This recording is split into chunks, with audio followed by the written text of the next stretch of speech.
오늘의 주요 뉴스입니다. 북한이 지난 4일에 이어 닷새 만에 단거리 미사일로 추정되는 발사체 2발을 쐈습니다. 우리 군은 북한이 정확하게 무엇을 쏜 건지 미 정보당국과 분석 중입니다. 문재인 대통령은 북한의 발사체가 탄도미사일이라면 유엔 안보리 결의 위반 소지가 있다며 대화 국면을 어렵게 만들 수 있다고 경고했습니다. 트럼프 미국 대통령은 북한의 미사일을 심각하게 지켜보고 있다며 북한은 협상을 원하면서도 협상할 준비가 안 돼 있다고 말했습니다. 뇌물수수와 성범죄 의혹을 받는 김학의 전 법무부 차관이 14시간 넘는 강도 높은 검찰 조사를 받고 오늘 새벽 귀가했습니다. 김 전 차관은 제기된 의혹을 전면 부인한 것으로 전해졌습니다. 전국의 주요 도시 버스 노조가 파업 찬반 투표에서 압도적인 찬성률로 파업을 가결했습니다. 15일부터 전국 버스 2만여 대가 멈춰설 가능성이 커진 건데 교통 대란이 불가피할 전망입니다. 미국과 중국의 무역협상 최종談判이 조금 전 미국 워싱턴에서 시작됐습니다. 트럼프 미국 대통령은 시진핑 중국 국가주석으로부터 아름다운 친서를 받았다며 협상 타결 가능성을 내비쳤습니다. 오늘은 전국이 맑은 가운데 낮 기온이 서울은 26도, 대구는 28도까지 올라 초여름만큼 덥겠습니다. 대기 정체와 국외 미세먼지 유입으로 중부와 영남 지방의 대기질은 나쁨 수준을 보이겠습니다. 안녕하십니까. 굿모닝 MBN입니다. 북한이 지난 4일에 이어 닷새 만에 단거리 미사일 2발을 발사했습니다. 인도적 차원의 식량 지원을 논의하던 우리 정부는 당혹해하는 분위기입니다. 신동규 기자입니다. 북한이 어제 오후 4시 반쯤 평안북도 구성 일대에서 발사체 2발을 쐈습니다. 지난 4일 방사포와 신형 전술 유도무기를 발사한 지 불과 닷새 만입니다.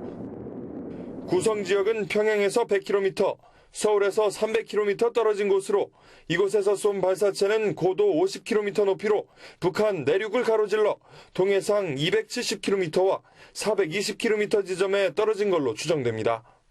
합동참모본부는 발사체와 관련해 단거리 미사일로 추정된다고 밝혔습니다. 북한의 이번 추가 도발은 대북 식량 지원 방안이 구체화되는 가운데 이루어졌다는 점에서 우리 정부는 당혹해하는 분위기입니다. 전문가들은 북한이 인도적 식량 지원에 연연하지 않겠다는 메시지를 드러낸 걸로 보고 있습니다. 식량보다는 미국의 태도 변화가 더 중요하다는 겁니다. 지난 4일 있었던 단거리 발사체 도발에서 한국과 미국의 허용 범위를 확인하고 더욱 대담한 도발에 나섰다는 분석도 나옵니다. 자신들을 얕잡아 보지 마라. 그러면서 이러한 어떤 강압 증거를 통해서 미국의 어떤 양보를 요구하는. 남북, 북미 간 대화 분위기를 이끌어내기 위해 노력하던 우리 정부가 어떤 대응 카드를 내놓을지 주목됩니다. MBN 뉴스 신웅입니다. 취임 2주년 단독회담을 불과 몇 시간 앞두고 북한의 도발 소식을 접한 문재인 대통령은 경고의 메시지를 던졌습니다. 유엔 안보리 결의 위반 소지도 있고 지금의 대화와 협상 국면을 어렵게 만들 수 있다는 점을 분명히 밝혔습니다. 최중락 기자입니다. 청와대 상춘제에서 열린 취임 2주년 문재인 대통령과의 단독대담. 안녕하세요. 대담 불과 4시간 전에 발생한 북한의 도발에 대해 문 대통령은 분명한 경고 메시지를 전달했습니다. 북한의 이런 행위가 거듭된다면 지금 대화와 협상 국면을 어렵게 만들 수 있다라는 점을 북한 측에 경고를 하고 싶습니다.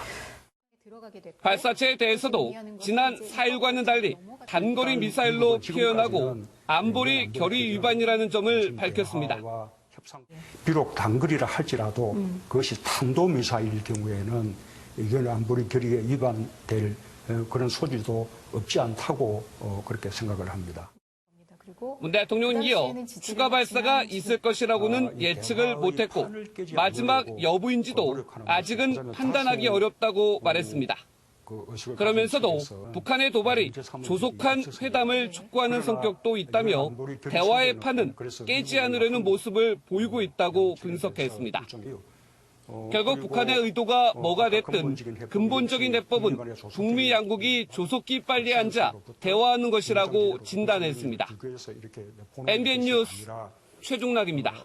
이런 가운데 도널드 트럼프 미국 대통령은 북한이 쏜 발사체를 소형 단거리 미사일로 규정하고 이를 심각하게 지켜보고 있다고 밝혔습니다. 트럼프 대통령은 현지 시간 9일 백악관에서 기자들과 만나 북한이 더 작은 미사일, 단거리 미사일을 발사했고 아무도 이에 행복하지 않는다며 이같이 말했습니다.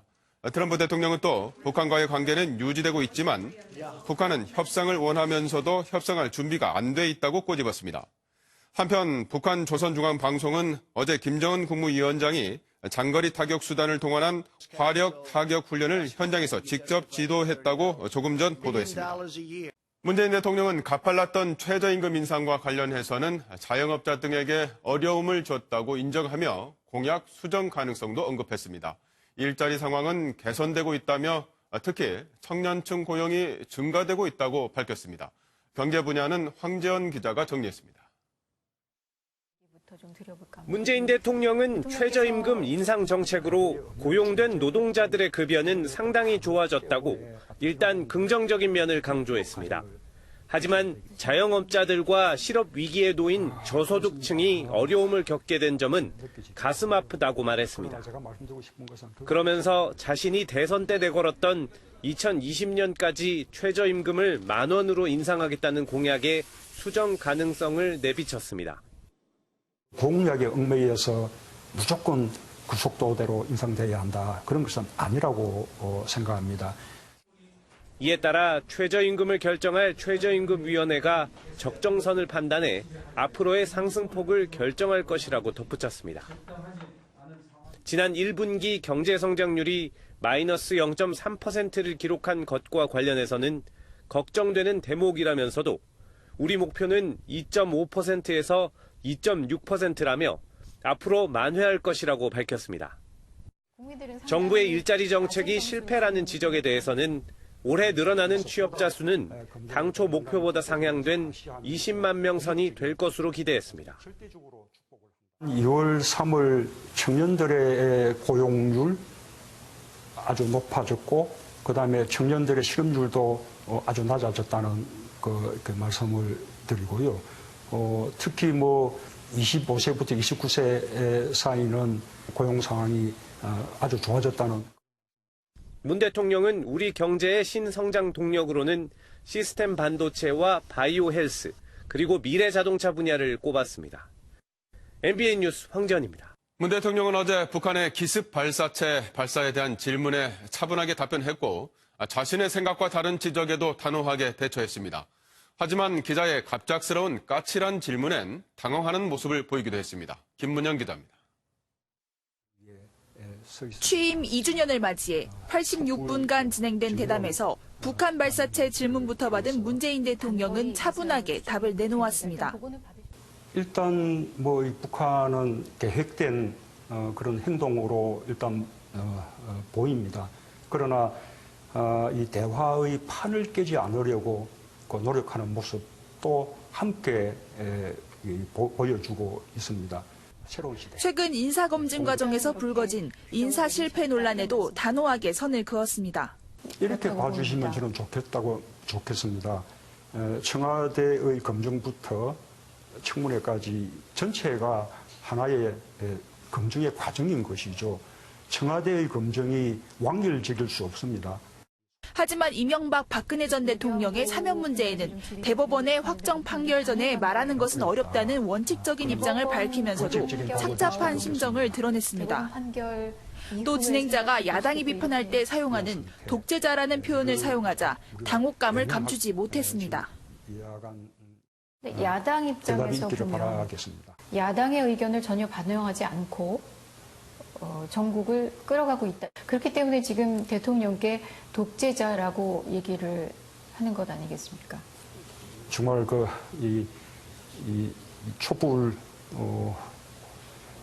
우리 이제 민심에 의해서 탄생한 그런 이제 정부가 독재, 그것도 그냥 독재라고 하면 또 설득력이 떨어질 수 있으니까 색깔론을 더해서 좌파 독재 이런 식으로 규정짓고 참 뭐라고 말씀드려야 될지 모르겠습니다. 진행자가 그런데라고 말을 끊고 문 대통령은 답변을 계속해 두 사람의 말이 엉키는 장면도 몇 차례 반복됐습니다. 상황에 이런 모습을 지켜본 수천 명의 시청자들은 대담이 아니라 취조라며 해당 진행자의 사과를 요청하기도 했습니다. 한편 이번 TV 대담을 두고 여당인 더불어민주당은 지도자로서의 역량과 리더십을 잘 드러냈다고 극찬했고 야당은 변명과 모순으로 가득하다고 평가절하했습니다. MBN 뉴스 김문영입니다. 뇌물수수와 성범죄 의혹을 받고 있는 김학의 전 법무부 차관이 14시간 반가량 검찰 조사를 받고 귀가했습니다. 자세한 소식 현장에 나가 있는 취재기자 연결해서 알아보겠습니다. 이혁근 기자, 김 전 차관이 혐의를 인정했습니까? 네, 7시간 전쯤 김학의 전 차관이 검찰청사를 빠져나왔습니다. 조서 열람까지 14시간 반 정도 시간이 걸렸는데요. 어떤 말을 남기고 귀가했는지 들어보시죠. 오늘 수사에서 혐의에 대해서는 좀 충분히 소명을 하셨나요? 예, 성실히 조사에 임했습니다. 예. 를 달라고 한 적 있느냐, 원주 별장에는 간 적이 한 번도 없느냐는 질문들을 던졌지만 김 전 차관은 침묵으로 일관했습니다. 김 전 차관이 검찰 조사를 받은 건 의혹이 처음 불거진 2013년 이후 5년 6개월 만인데요. 우선 검찰은 어제 김 전 차관이 건설업자 윤중천 씨에게 1억 3천만 원 상당의 뇌물을 받은 혐의에 대해 집중 추궁했습니다. 김 전 차관은 어제 조사에서도 혐의를 전면 부인한 것으로 전해졌습니다. 조사를 거부하지는 않지만 비협조적인 태도를 보이고 있는 건데요. 재수사가 시작된 뒤 김 전 차관은 뇌물수수 의혹은 사실 무근이며 별장 동영상에 대해선 아는 바가 전혀 없다는 입장을 내기도 했습니다. 하지만 검찰은 윤중천 씨의 진술과 수집한 자료를 토대로 김 전 차관의 신병을 확보할 만큼의 뇌물죄 혐의가 소명됐다고 판단한 것으로 전해졌습니다. 여기에 김 전 차관의 진술 태도를 고려하면 결국 구속영장이 청구되지 않겠느냐는 전망이 나옵니다. 지금까지 서울 동부지방검찰청에서 MBN 뉴스 이혁근입니다. 집단 성폭행 혐의를 받는 FT 아일랜드의 전 멤버 최종훈 씨가 구속됐습니다. 정준영 씨에 이어서 단톡방 멤버들이 줄줄이 구속되면서 가수 승리의 구속 여부에도 관심이 집중되고 있습니다. 김수형 기자입니다. 단체 대화방 일행과 함께 집단 성폭행에 가담한 혐의를 받는 가수 최종훈 씨가 경찰에 구속됐습니다. 법원은 범죄 혐의가 소명되고 증거인멸에 염려가 있다며 최 씨에 대해 구속영장을 발부했습니다. 앞서 영장 심사를 마치고 나온 최 씨는 죄송하다면서도 혐의를 인정하느냐는 질문엔 답하지 않았습니다. 왜 형을 부인하셨습니까? 마지막으로 한마디 부탁드립니다. 죄송합니다. 유명 걸그룹 친오빠로 알려진 권모 씨도 준강간 혐의로 구속됐고 최 씨와 같은 혐의로 영장 심사를 받은 연예기획사 직원 허모 씨의 구속영장은 기각됐습니다. 최 씨 등은 정준영 씨와 함께 지난 2016년 강원도 홍천과 대구에서 여성들에게 술을 먹이고 집단 성폭행했다는 의혹을 받고 있습니다. 최 씨는 경찰 조사에서 해당 여성들과 술을 마신 건 맞지만 성관계는 없었다며 혐의를 부인한 것으로 전해졌습니다. 이른바 정준영 단톡방 멤버들에게 성범죄 피해를 당했다며 고소장을 제출한 여성은 7명으로 알려졌습니다. 불법 촬영 등의 혐의로 정 씨가 구속된 데 이어 단톡방 멤버들이 줄줄이 구속되면서 가수 승리의 구속 여부에 관심이 집중되고 있습니다. MBN 뉴스 김수영입니다. 어른의 무릎 깊이 정도 되는 유아풀에서 50대 여성이 숨진 채 발견됐습니다. 급성 심장마비로 추정된다는 1차 소견이 나왔는데 안전 요원은 있으나 마나였습니다. 박상호 기자입니다. 부산시가 운영하는 실내 수영장입니다. 그제 오후 4시 반쯤 50대 여성이 유아풀에서 숨진 채 발견됐습니다. 최대 수심 70cm, 성인이 일어서면 무릎이 겨우 잠기는 깊이입니다. 숨진 여성은 6분 이상 물속에 있었지만 안전요원은 이를 발견하지 못했습니다. 일반 풀장에서 목욕 바구니를 가지러 가다가 엎어져 있는 걸 보고 규정상 배치해야 할 안전요원 2명이 다 있었지만 한 명은 성인풀에 다른 한 명은 탈의실에 있었습니다. 현장에 왔을 땐 이미 골든타임이 지난 뒤였습니다. 이 수영장에선 5년 전에도 70대 여성이 유아풀에 빠져 숨졌습니다. 벌써 이번이 2번째입니다. 그동안 달라진 건 없습니다. 유아풀에는 사실은 관심을 안 가집니다. 거기에는 성인들이 유아풀에 들어가 있는데 상식적으로 발생할 수 없는 사고잖아요. 지난 2월 부산의 한 호텔 수영장 유아풀에서 초등학생이 의식을 잃고 10분 이상 물에 빠져 있을 때도 안전요원은 몰랐습니다. 경찰은 이번에도 안전관리에 문제가 없었는지 수사하고 있습니다. MBN 뉴스 박상호입니다. 어젯밤 시속 170km로 달리는 KTX에서 승객이 창문을 깨고 뛰어내리는 사건이 발생했습니다. 화재도 잇따라서 외국인 학생이 숨지는 사고도 발생했습니다. 사건 사고 소식 길기범 기자입니다. 소방대원들이 터널 안에서 구조 작업을 펼치고 있습니다. 어젯밤 8시 45분쯤 충남 공주시 계룡터널을 통과 중이던 KTX 열차에서 32살 박모 씨가 비상용 탈출 망치로 창문을 깨고 뛰어내렸습니다. 박 씨는 팔다리가 골절됐지만 생명에는 지장이 없는 것으로 전해졌습니다. 이 사고로 서울에서 목포로 향하던 열차가 약 50분간 지연됐습니다.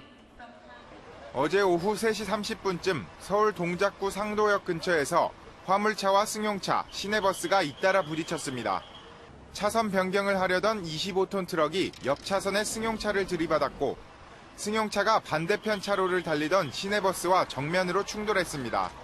이 사고로 승용차와 버스에 타고 있던 10명이 병원으로 옮겨져 치료를 받았습니다. 화재도 잇따라 발생했습니다.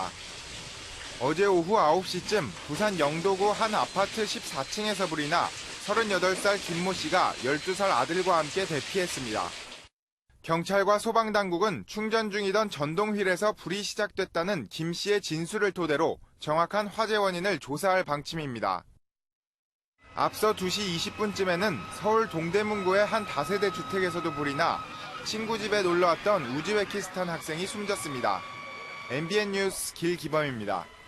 오는 15일로 예정된 총파업을 놓고 벌인 버스노조 조합원 투표에서 총파업 돌입이 가결됐습니다. 전국 2만여 대의 버스가 멈출 위기에 놓였습니다. 민경현 기자입니다. 한국노총 버스노조의 선택은 총파업 돌입이었습니다. 그제와 어제 열린 조합원 찬반 투표에서 96.6%의 압도적인 찬성률이 나왔습니다. 일찌감치 투표가 종료된 서울에서 89%, 경기도는 97%의 찬성률이 나오는 등 투표의 분위기는 초반부터 크게 기울어 있었습니다. 파업이 시작된다면 전국의 기사 4만 1천여 명, 버스 2만 대가 오는 15일부터 멈추게 됩니다. 그러나 실제로 총파업에 돌입하기까지는 마지막 단계가 남아 있습니다. 파업 전날인 14일에 각 지방노동위원회에서 노사가 벌이는 최종 조정회의입니다. 정부와 경영자 측은 이날 회의에서 밤을 새우는 한이 있더라도 최대한 타협점을 이끌어내겠다는 계획입니다. 그러나 노조가 강경한 태도를 보이고 버스업계와 정부의 입장 또한 분명해 상황은 그리 여의치 않아 보입니다. MBN 뉴스 민경영입니다. 도널드 트럼프 미국 대통령이 시진핑 중국 국가주석으로부터 친서를 받았다면서 무역 협상의 극적 합의 가능성을 내비쳤습니다. 최악으로 치닫는 양국 무역 협상이 조금 전 시작했는데 타결될지 주목됩니다. 구경호 기자입니다. 트럼프 대통령은 무역 협상을 앞두고 시진핑 주석이 친서를 보내왔다고 밝혔습니다. I did get last night a very beautiful letter from President Xi. Let's work together. Let's see if we can get something done. 시 주석과 통화하겠다고도 했는데 중국의 이런 유화적인 손짓에도 단호한 입장은 계속됐습니다. But they renegotiated the deal. I mean, they took, whether it's intellectual property theft, they took many parts of that deal and they renegotiated. You can't do that. 협상 우위를 점하려고 중국을 흔드는 것으로 해석되는데 동시에 협상 타결 가능성을 열어놓으면서 시장을 안정시켰습니다. 미 증시는 큰 낙폭을 기록했다가 트럼프 대통령의 발언 이후 안정세를 보였습니다. 하지만 중국이 미국의 관세 위협에 대응할 보복 조치를 취할 준비를 마쳤다고 밝혀 여전히 긴장감은 최고조에 달한 상황입니다. 이런 가운데 미중 양측 무역 협상단은 1시간 전 이틀 일정의 협상에 돌입했습니다.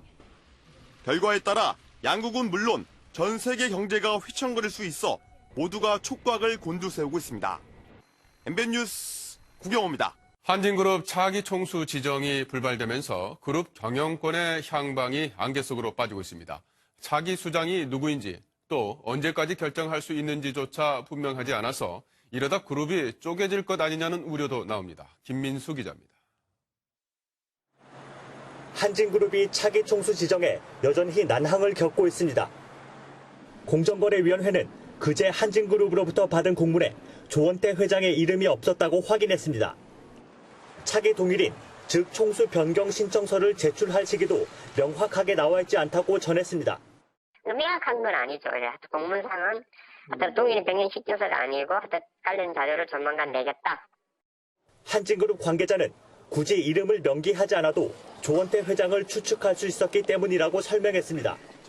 또 다른 그룹의 한 관계자는 조원태 회장이 차기 총수인 건 맞지만 이명희 씨와 조현아, 조현민 자매가 지분을 나눠 갖는 과정이 복잡하게 진행되고 있는 것 같다고 분위기를 전했습니다. 경영권 분쟁이 벌어질 것이란 전망에 장 초반 급등세를 보였던 한진칼 주가는 전날보다 2.39% 오른 채 마감했습니다. MBN 뉴스 김민수입니다. 문재인 대통령 취임 전 정리해고로 10년 넘게 투쟁해온 수백 명이 지난 2년 사이 직장으로 돌아갔습니다.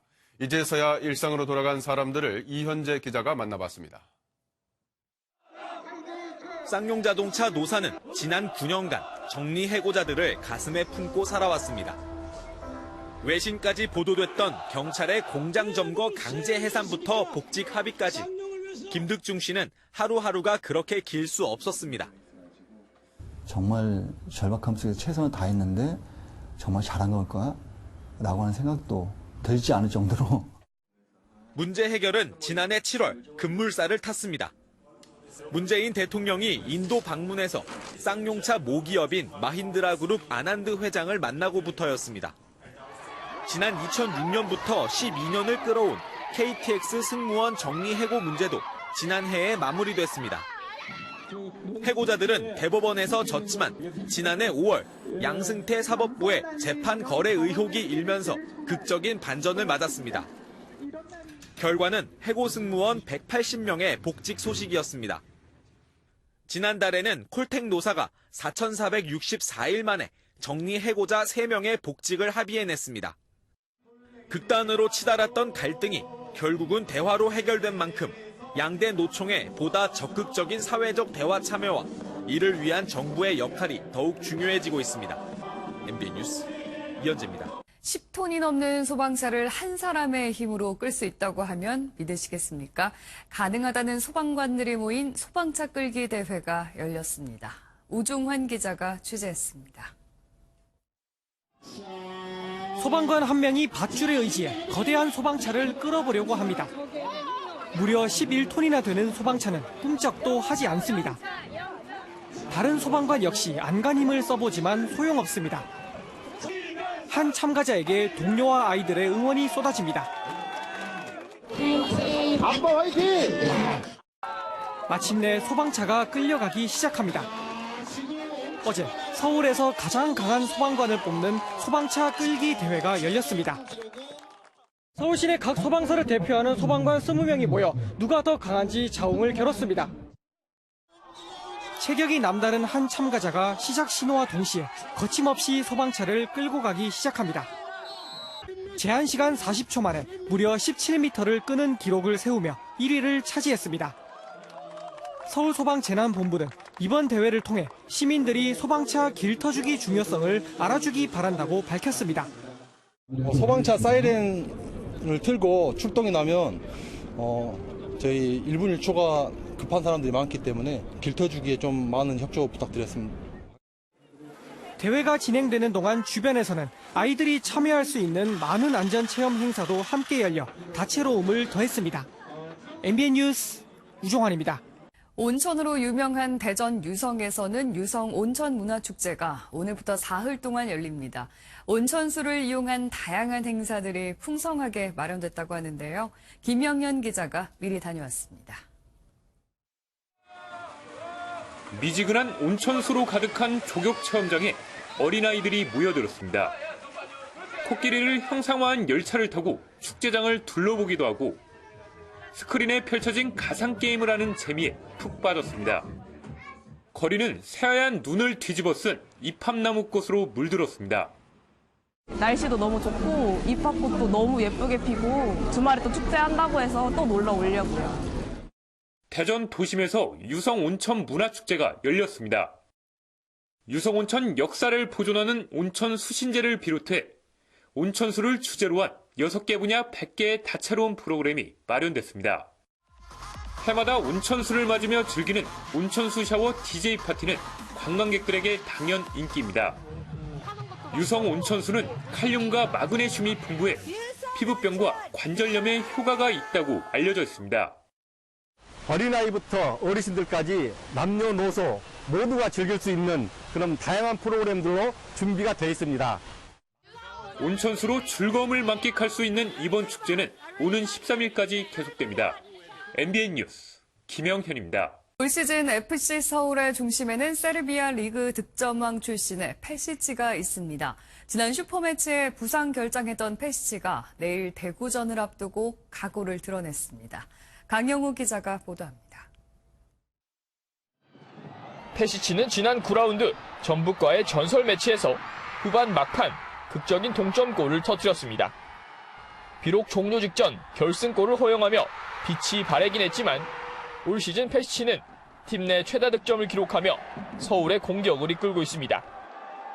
최근 3경기째 승리를 기록하지 못하며 4위를 달리고 있는 서울은 내일 3위 대구와 경기를 치릅니다. 지난 슈퍼매치에 부상으로 결장한 페시치는 K리그1 돌풍의 주역 대구를 상대로 승리에 대한 의지를 불태웠습니다. And this team also have 1 point more. I think to need to give 100% to win this game. 팀 동료 박주영에 대한 존경을 드러낸 페시치는 더 나은 호흡을 보이겠다며 자신감을 드러냈습니다. This is a big player in Korea. It's big history. Play in the big club. Play also in the Europe. And it's play better. It's better combination here in the game. And I think more better for sometimes how I say in the. 모레 1, 2위 전북과 울산의 경기도 열리는 만큼 초반 상위권 판도를 결정할 11라운드에 관심이 쏠립니다. MBN 뉴스 강영호입니다. 다음은 화제 영상입니다. 친구 집에 놀러 갈 때 허락 꼭 받아야겠습니다. 가족이나 룸메이트 얘기냐고요? 아니요, 뱀 말입니다. 미국 오클라호마의 한 가정집에 손님이 찾아왔습니다. 아무 생각 없이 문을 연 그 순간 무언가 남성의 얼굴을 공격하는데요. 그 무언가는 다름 아닌 뱀이었습니다. 친구 집에 왔다 봉변을 당한 남성은 곧바로 병원을 찾았고 다행히 독은 없는 뱀이라 가벼운 상처만 입었다고 하네요. 1986년 원전 사고가 발생한 체르노빌. 방사능 중독으로 수천 명이 희생됐는데요. 최근 이곳에서 새로운 연구가 시작됐습니다. 드론 한 대가 상공을 날아다닙니다. 원전 폭발 사고가 발생한 지 33년이 흘렀지만 여전히 죽음의 땅인 이곳. 최근 영국의 국립핵 로봇센터에서 새로운 연구에 착수했는데요. 드론을 띄워 체르노빌의 방사능 수치를 3D 지도로 만들 계획입니다. 부디 좋은 성과가 있었으면 좋겠네요. 어떤 고난에도 용기와 희망을 품고 살아야 할 이유. 언젠가 이렇게 뜻밖의 선물을 받을지도 모르거든요. 어딘가 불편해 보이는 이 고양이. 다리 한쪽이 짧은데요. 지난해 기차에 치여 절단했기 때문입니다. 그럼에도 씩씩한 이 녀석에겐 스톱 병장이란 애칭이 생겼는데요. 최근 미 메디슨 공대로부터 받은 특별한 선물. 바로 3D 프린터로 만든 의족입니다. 이제 다시 마음껏 뛰어놀 수 있겠네요. 지금까지 굿모닝 월드였습니다. 오늘도 옷차림에 신경을 써주셔야겠습니다. 오늘은 어제보다도 일교차가 더 크게 벌어지겠습니다. 지금 서울의 기온이 11.3도, 대전은 9.4도까지 떨어져 있습니다. 하지만 낮에는 아침보다 기온이 10도에서 20도가량 훌쩍 오르면서 마치 초여름처럼 덥겠습니다. 지금 지도에서 보시는 것처럼 일부 해안가를 제외하고는 내륙 대부분 지역 25도 이상 오르겠습니다. 서울의 낮 기온 오늘 26도, 홍천은 29도, 대구는 28도까지 오르겠습니다. 낮 동안에는 자외선 지수가 높아지겠고요. 오존 농도 또한 짙어지겠습니다. 미세먼지 농도는 전국 대부분 지역에서 보통 수준을 유지하겠지만 일부 지역에서는 대기 정체로 부산과 대구, 울산에서는 나쁨 수준까지 오를 수 있겠습니다. 주말인 내일은 더 많은 지역에 공기가 탁해지겠습니다. 지금 전국이 대체로 맑지만 남부지방에선 높은 구름이 많이 지나고 있습니다. 아침까지는 내륙 곳곳에선 안개가 짙게 끼겠고 오후에는 전국의 하늘에서 구름만 많겠습니다. 한편 전국 많은 지역에선 여전히 건조특보가 발효 중입니다. 주말을 맞아 산행계획 세우신 분들 많으실 텐데요. 작은 불씨도 큰 불로 이어질 수 있는 만큼 각별한 주의가 필요하겠습니다.